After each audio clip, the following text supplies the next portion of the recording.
time. 4, 5, keep going, guys. 6, drive from your heel, keep that chest up. That's the pace. This is the pace. I might slow it. First one, you're still bending that back knee. Make sure you bend that back knee all the way down. Bring that dumbbell right back to your shoulders. Good, we got 7.5. You're tough.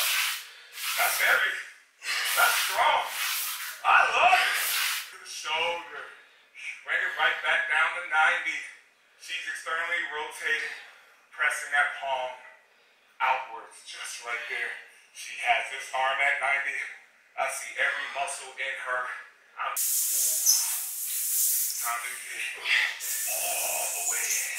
Are you letting your chest touch the ground? Nope. Good. We don't do that.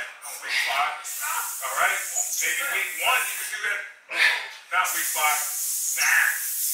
This week you came to work. That's what I want to see.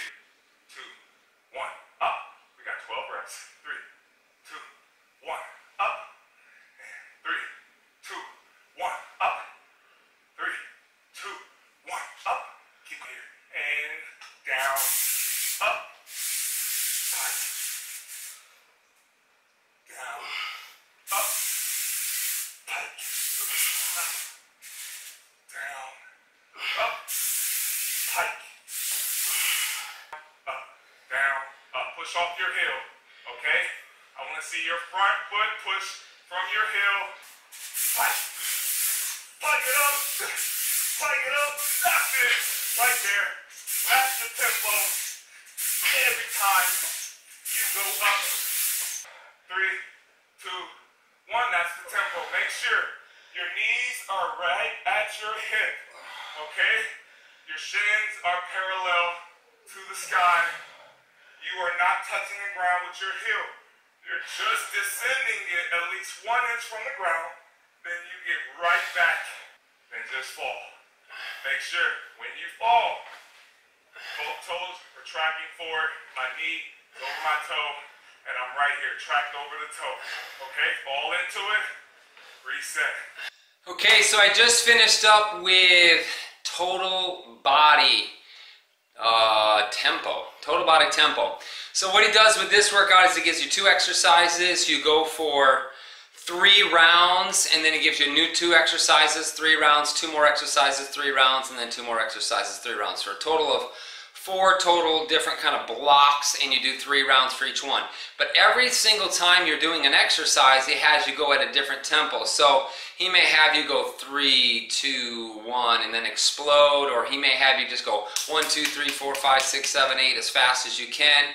And sometimes he just mixes it up. He'll have you go slow for the first half of the exercise and then go fast for the second half of the exercise. So at least it keeps it a little bit interesting. I would say that both of them are kind of different, because like when you're going slow, it's a different kind of burn than when you're going fast. So it is kind of nice to change the tempo up a little bit. Some of the exercises today that were challenging, he had you do the circle push-ups, which we've done before early on in this program, but when we did them before, you kind of laid out, and at the end you would lay down on your belly, you'd rotate the arm around, and then you do your push-up. Today, there was a difference in that, because as you went all the way out, you had to hold yourself up, bring your arm back, tuck it up underneath yourself, and then do your push-up without ever laying down onto the ground.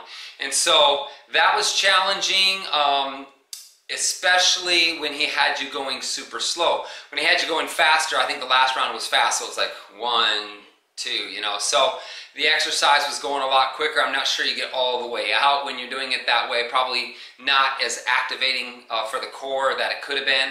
So on that move there, I preferred the slow movement, because you could really feel it, and try to bring that arm back slowly and get it tucked to do your push-up. It's really not that challenging on push-ups. It's more, I think that move is more about the core than anything else. You had the push-up pike-ups. The toughest part of that was when he wanted you to go fast, so you were doing a push-up. You do your push-up, and as you were coming up out of your push-up, you were supposed to be doing your pike-up at the same time. So that became a more difficult move than doing the full push-up, getting in plank, and then doing your pike-up, going back to plank, and then doing your next push-up. So again, just changing the tempos, changing the pace, That was good. The first set that we did today was absolutely probably the toughest set because the shoulders were just screaming. Holding one arm out while you're doing reverse lunges or whatever it was, and then you're bringing an arm up and you're doing like shoulder raises on this side. When you're done doing one side, then you got to hold this side and do shoulder raises on the other side. It's the arm that's just holding the static weight. So literally 8 pounds was horrible. So there was a point where I thought I should just drop those weights and go down to something else. I don't know what's lower. I guess I have a set of 5s. Could have gone down to 5s because I know my arm was kind of bent. I was kind of barely holding it up there at the end. So that was a difficult move.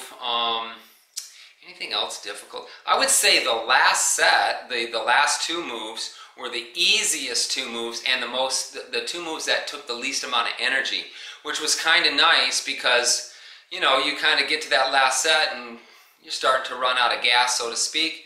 And not that I really was running out of gas today, but man, I feel good now that the workout's over because I was kind of like a cool down for me anyway. The move where we pull it up over our head and you're doing the legs out and it's working your core, and then the leg move just kind of leaning to the side and then pushing back. No weights involved, a plyometric type move. Again, for me, that's what I prefer. So, good workout, good last day of week number 5. We'll start week number 6 tomorrow, and this program's going to come to an end. I actually will be gone out of town. I'm going to go all the way through this week, and then I'm going to be out of town for a week. So it's ending at the perfect time. I didn't plan it that way, but I just realized I'm going to be done with 6 weeks of the work, and then I will be gone. So when I come back after that 1 week, I'm going to do 1 more week at least and do week 1 all over again. First of all, just to kind of get back into things, but also want to see how I feel after that time frame, and I might continue with another 6 weeks. We'll see. I'll see you for another day.